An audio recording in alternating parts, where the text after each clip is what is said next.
যে যাই বুঝুক, মাথায় হাত দিয়ে এটাই বলছিলাম। যারা এইসব ফেসবুকে লেখালেখি করে আমি তো তাদের দেখিও না, পড়িও না, দেই হিসাবও করি না। তবে আমার মনটা চায় যে ও যদি কোনোদিন আমার ক্লাসে বসতো দার্সে, তাহলে ও কয়েকবার বহির্বিশ্বে পড়ে এসেছে তা আমি তাকে দেখাতাম।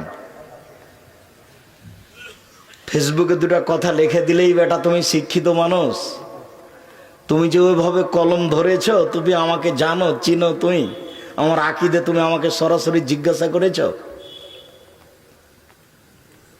তুমি যে দুটা কথা লিখে দিলে আমার ব্যাপারে তো তুমি আমাকে সরাসরি কোনোদিন জিজ্ঞাসা করেছ? তুমি জাতির সামনে কিছু বলো, এই বেটাই তুমি যে ফেসবুকে লিখেছো কিছু বুঝো? তুমি তোমার জ্ঞান কিছু আছে? পশু প্রাণীর পরিচয় দিয়ে কলম ধরো কেন? আমি তো বলছি 90 সাল থেকে নিয়ে এখন পর্যন্ত আমি অপ্রয়োজনীয় বাক্য বলিনি। তুমি বলো দেখি, তার তোমার কয়টা হাদিস মুখস্থ আছে? তুমি একদিন হাদিস শোনায় তো আমাদেরকে। এই ছেলে, তুমি যে ফেসবুকে লিখেছো, তুমি একদিন আমাদের বক্তব্য শোনায় তো।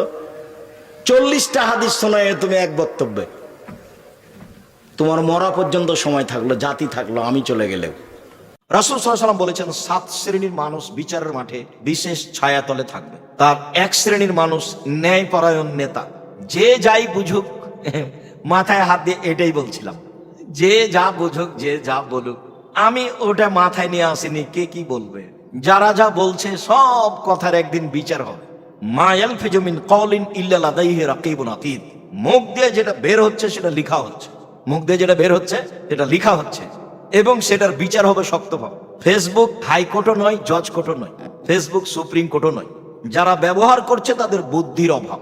রাসূল সাল্লাল্লাহু আলাইহি সাল্লাম বললেন সবচেয়ে বুদ্ধিমানকে, জিজ্ঞাসা করা হলো সবচেয়ে বুদ্ধিমানকে, তখন রাসূল সাল্লাল্লাহু আলাইহি সাল্লাম বললেন সবচেয়ে বুদ্ধিমান যে মরণকে স্মরণ করতে পারে। তো ফেসবুক দিয়ে যদি মানুষ বিচার করে নেয় আর যদি মনে করে আমি সবচেয়ে বুদ্ধিমান, তাহলে এটা ভুল হবে।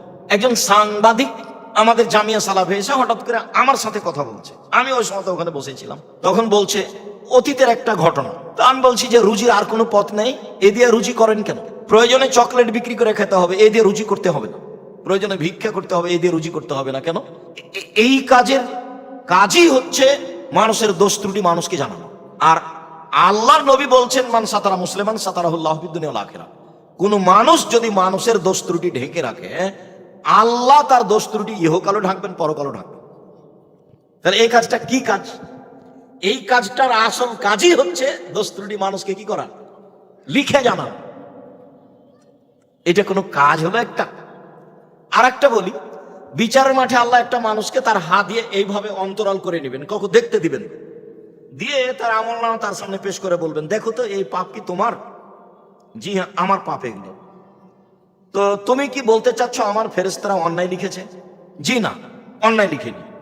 তো তুমি কি আমাকে কিছু বলতে চাও? আল্লাহ বলবেন এগুলো। তখন লোকটি বলবে জি না, আমি এগুলো কিছু বলতে চাই না। ও বুঝে নিয়েছে যে আমার জাহান্নাম। তো বলছে না, আমি আপনাকে কিছু বলতে চাই না, আর ফেরেশতারা এটা অন্যায় লিখেছে সেটা আমি বলি না। তখন আল্লাহ বলবেন এই দেখো, তুমি মানুষ হয়ে দুনিয়াতে মানুষের পাপ ঢেকে রেখেছিলে, আমি আল্লাহ বিচারের মাঠে তোমার পাপ ঢেকে রাখতে পারি না, যাও তোমার বিচার হবে না, জান্নাত চলে যাও। পাপ ঢেকে রাখার ফলাফল উপদেশ বইয়ে দেখেন, প্রথম আলোচনাতে হাদিস আছে। প্রথম আলোচনায় যাওয়ার সময় তো সবাই গাড়ির পাশে যাবেন, দুটো একটা 2 4 5টা 10টা করে বই নিয়ে যাবেন। উপদেশ বইয়ের প্রথম আলোচনাতে এই হাদিস আছে যে আল্লাহ অন্তরাল করে নেবেন। তো যেটা বলতে যাচ্ছিলাম সেটা হলো এই যে দানি এমন একটা ইবাদত যা দিয়ে জান্নাত কিনা যায়। সালাত আদায় করে জান্নাত পাওয়া যায়, কিনা যায় না। হজ করে জান্নাত পাওয়া যায়, জান্নাত কিনা যায় না। সিয়াম পালন করে জান্নাত পাওয়া যায়, জান্নাত কিনা যায় না। যাকাত দিয়ে জান্নাত পাওয়া যায়, জান্নাত কিনা যায় না। তাসবিহ তাহলিল জিকির আজকার করে কোরআন তেলাওয়াত করে জান্নাত পাওয়া যায়, জান্নাত কিনা যায় না। জান্নাত কিনারই একটাই মাধ্যম হচ্ছে দান। আল্লাহ তাআলা বলছেন পৃথিবীর মানুষ আমি তোমাদের জানের এবং মালের বিনিময়ে জান্নাত বিক্রি করে দিলাম। জানের মানে জিহাদে, আর মালের মানে দান। তোমাদের জানের এবং মালের বিনিময়ে আমি কি করলাম? জান্নাত বিক্রি করে দিলাম। তো রমাজান মাসকে মূল্যায়ন করো। তো প্রথম জরুরি কাজ নিয়মিত সিয়াম থাকতে হবে সাহারি ইফতার সহকারে, নিয়মিত তারাবির সালাত আদায় করতে হবে। একাই পড়েন সবচেয়ে ভালো, নির্জনে পড়বেন 8 রাকাত সালাত লম্বা সময় ধরে।